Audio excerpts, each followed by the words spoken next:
entendia que a arte era uma invenção e que esta invenção ela poderia criar novas formas de realidade e que essas novas formas de realidade eram perigosas.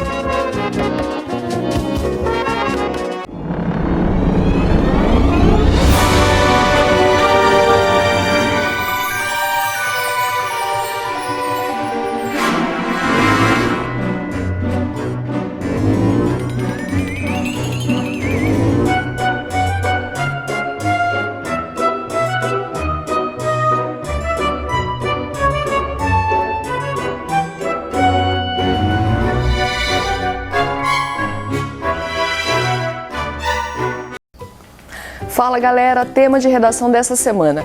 A arte é representação do real ou criação do real? O que está em jogo? Aqui no Brasil, Monteiro Lobato, nos estudos da UOR, o Pepe Le Pew, que a gente conversou semana passada, Mark Twain, né, e até a cartilha do MEC, né, são objetos da indústria cultural que estão passando hoje por um processo de censura, literalmente.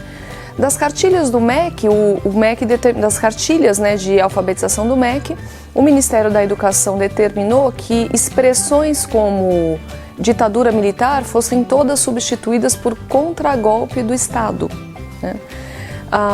O Monteiro Lobato, nós já sabemos faz tempo, né, as editoras têm duas opções. A primeira é simplesmente censurar as partes que são racistas, a segunda parte é trazer uma nota explicatória, dizendo que aquilo era um valor da época e já não é mais. O Pepe Le Pew, que a gente conversou na semana passada, aquele desenho fofinho, né, de uma raposinha tarada que fazia assédio sexual contra as mulheres, foi cancelado para que um novo filme não fosse produzido pela UOR. Em cima desses dados todos, a questão que está em jogo é a seguinte: se a arte é representação do real, né, à medida que ela representa todas as coisas, ela vai representar tanto o aspecto extremamente negativo do ser humano, e aí vem toda a nossa carga de exclusão social, vem a nossa carga de racismo, homofobia, misoginia, tudo aquilo que a gente conhece, e neste aspecto ela serve até como veículo de denúncia, e essa era a proposta do Aristóteles. O Aristóteles evidentemente não falava em denúncia, mas ele falava: a arte é uma representação do real. E essa representação se dá por meio de três faculdades humanas: a imaginação, e aí a gente teria objetos de arte como Memórias Póstumas de Brás Cubas, né, que vão trabalhar com a ditadura da fantasia; a razão, e nós produziríamos objetos de arte como, por exemplo, Dom Casmurro, do Machado de Assis, ou todas as obras do Aloysio Azevedo; e a emoção, que nos dariam objetos de arte como, por exemplo, todas as poesias românticas, tá?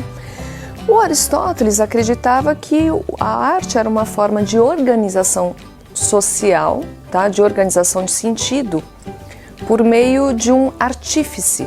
E aí vem a ideia de arte, aquilo que é artificial. Esse contexto histórico é super interessante que você coloque na sua redação, porque vai funcionar como um argumento de alusão histórica, né? E vai provar que você tem domínio do assunto. Na sequência, a gente tem a proposta, paralela a isso, a gente tem a proposta do Platão. Platão, vocês se lembram disso, né? Que ele expulsa os poetas da República, porque ele entendia que a arte era uma invenção e que esta invenção ela poderia criar novas formas de realidade e que essas novas formas de realidade eram perigosas, né, para aquilo que seria a harmonia, a coesão social da democracia grega, que era o valor que ele mais prezava. Quando a gente hoje, né, cancela o Pepe Le Pew, quando a gente hoje traduz o Monteiro Lobato, quando a gente tenta retirar palavras das cartilhas do MEC, o que está em jogo aí é a proposta do Platão. É a ideia de que essa representação do real, ela pode ser perigosa. Essa invenção do real, ela pode ser perigosa, né, para a coesão social.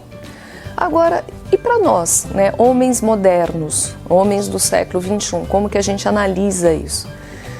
Na redação de vocês deve entrar, né, pelo menos, um autor que é fundamental para esse jogo, né, que é Umberto Eco, que é um professor da Universidade de Bolonha, na Itália, né, que é, por exemplo, o autor de O Nome da Rosa, um livro maravilhoso que depois vira filme. E ele tem uma obra fundamental que estuda isso, Apocalípticos e Integrados. Umberto Eco ele vai falar, olha, Primeiro que você dá um valor absoluto a qualquer objeto da indústria cultural é bobagem, né? Eu posso pensar, por exemplo, Por Elise, do Beethoven, é uma obra erudita, extremamente sofisticada, mas a hora que Por Elise vai para o caminhão de gás, que acontece, ela é o quê? Ela perdeu toda essa áurea dela de cultura, tá? Então, o Humberto Eco, ele vai jogar este impasse, essa questão na recepção, que é a melhor solução que a gente tem. Então, assim, uma obra extremamente erudita como Por Elise, né, se ela for recebida de maneira negligente, né, ouvida, por exemplo, no som de um caminhão de gás ou na sala de espera de um dentista, ela deixou de ser uma obra de arte que vai criar reflexão, que pode criar qualquer impacto no receptor. Agora, por outro lado, gente, uma história em quadrinho, né, ou um cartoon como aqueles que o Laerte tem feito aqui no Brasil, extremamente críticos, extremamente perspicazes, supostamente é um objeto menor da indústria cultural. É uma coisa que é para ser lido hoje e esquecido amanhã. Só que eles criam uma reflexão tão profunda, né? Eles são um choque de realidade tão grande que podem criar consciência no receptor e aí fazer toda a diferença. Então, Humberto Eco vai propor que a grande sacada é educar o receptor. Por exemplo, uma criança vai se tornar tarada porque ela assiste uma sequência do Pepe Le Pew? Os especialistas acham que não. Para a criança, aquela animação é cromatismo, é textura, é desenho, né? É o exercício da imaginação. Ter acesso a objetos de arte, né, vai deixá-la mais imaginativa. O que não pode acontecer é ela ficar o dia inteiro na frente da televisão ou na internet, né? Ela tem que ter outras atividades e aí quem vai dizer isso pra gente é a medicina. A criança tem que correr, tem que queimar caloria, ela não pode ficar só na frente da TV. Mas ter acesso a um objeto de arte especificamente cuja ideologia é uma ideologia machista, homofóbica, né? Nesse aspecto, para o Humberto Eco não é negativo, vai depender do filtro, ou seja, ela tem que ter um adulto do lado que diga, olha filho, isso acontecia na década de 80, mas agora você não pode fazer mais. Nas escolas, quando a gente vai ler, por exemplo, Gregório de Matos é horrível, né? Ele é homofóbico, ele é machista, perturbava as freiras, os conventos de Nossa Senhora das Mercês, é um homem radicalmente oposto aos valores do século XXI. Aí você pensa, bom, mas então por que a gente lê Gregório de Matos? Porque é importante, né? Porque senão a gente vai criar uma sociedade extremamente autoritária. A gente não vai conseguir entender que nós hoje temos um modelo possível de sociedade. O que nós temos hoje é uma sociedade progressista, uma sociedade civilizada, mas é apenas um modelo. E que já houve outros modelos, né? Como o modelo do Gregório de Matos, uma sociedade de antigo regime.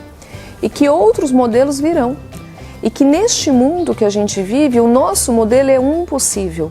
Mas existem outros modelos que normalmente a gente julga pelo nosso olhar, né? Como diz Kant, o homem é a medida de todas as coisas. Quando você fala aquela sociedade atrasada, os indígenas são bárbaros, você está sendo autoritário. Porque o teu modelo é apenas um único modelo possível. E o Gregório de Matos está aí para provar para a gente que nós somos apenas um dos modelos possíveis de civilização e que a pluralidade, portanto, é fundamental e que saber conviver com o outro é fundamental. Então não basta dar Gregório de Matos. A gente tem que ensinar Gregório de Matos, sim. Ele tem que estar na lista da FUVEST, sim. Mas ele tem que ter um professor adulto que faça a mediação e diga, olha, gente, está lendo isso aqui? Então é horrível mesmo. A forma como o Gregório trata as pessoas negras, mulatas, as mulheres, de fato, para o nosso olhar de homem do século XXI civilizado, é imperdoável. Mas este modelo de sociedade aconteceu uma sociedade de antigo regime. E eu não posso querer avaliar uma sociedade de antigo regime com a régua de um homem do século XXI, com todo o arcabouço intelectual em cima de todos os filósofos, de todos os intelectuais, nos quais a gente sobe em cima dos ombros para poder observar a sociedade de longe. Eu tenho que entender que a história é um processo. E tirar a historicidade dos processos é romper com a capacidade crítica de qualquer ser humano, é romper com a pluralidade de experiências que a gente pode ter na existência humana. Ok? Boa reflexão, boa aula pra gente. Até mais.